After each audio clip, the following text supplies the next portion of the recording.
శ్రీ మహావిష్ణువుకు పంచాయుధాలు ఉంటాయి. 1 సుదర్శన చక్రం, 2 పాంచజన్య శంఖం, 3 కౌమోదికి గద, 4 నంద అనే ఖడ్గం, 5 శాంగ ధనువు. ప్రపంచ సృష్టి స్థితి లయ కారకుడైన భగవంతునికి కూడా ఆయుధాలు ఉంటాయి. భగవానుడు జరిపే కార్యాలకు తన ఆయుధాలను ఉపయోగిస్తూ ఉంటాడు. భగవానుని ఆయుధాలు అన్నింటిలోనూ చక్రతాళ్వార్ శక్తివంతమైనది. పంచాయుధాలు నిత్య సూరి వర్గానికి చెందినవి. ఈ నిత్య సూరులు సర్వకాల సర్వావస్థలందు భగవంతుడి ఆజ్ఞను ఆలోచనను అమలుపరచడానికి సంసిద్ధంగా ఉంటారు. విష్ణువు ధరించిన చక్రం వాయు వేగ మనోవేగాలతోటి పయనించే శక్తి కలిగి ఉంటుంది. ఖడ్గం పవిత్రమైన వివేకానికి చిహ్నం. విష్ణువు ధరించే వైజయంతి అనే కంఠహార భూషణం అమూల్య మణి ఖచ్చితం.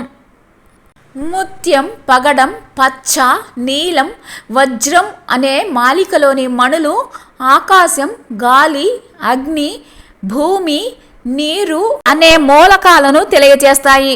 పంచాయుధాలను భగవంతుడు భక్త సంరక్షణార్థం ఉపయోగిస్తూ ఉంటాడు.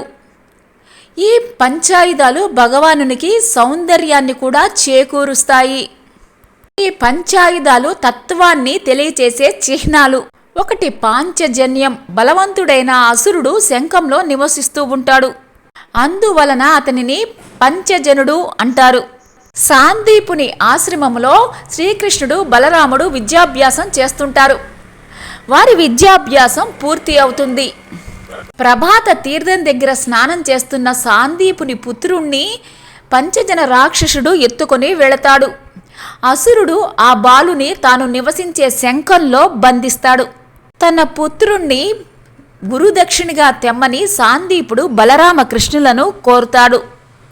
వరుణిని సహాయంతో బలరామకృష్ణులు పాంచజనుని చంపి దక్షిణగా గురుపుత్రుణ్ణి సాందీపునికి సమర్పిస్తారు. అసురుడు నివసించిన శంఖాన్ని శ్రీకృష్ణుడు గ్రహిస్తాడు. దానికే పాంచజన్యం అని పేరు. ధ్రువుడి చెక్కిలిని విష్ణువు తన శంఖంతో స్పృశించాడు. గోదాదేవి కూడా నాచ్యార్ తిరుమొళిలోని 10 పాసురాలలో శంఖ సౌందర్యాన్ని వర్ణించింది.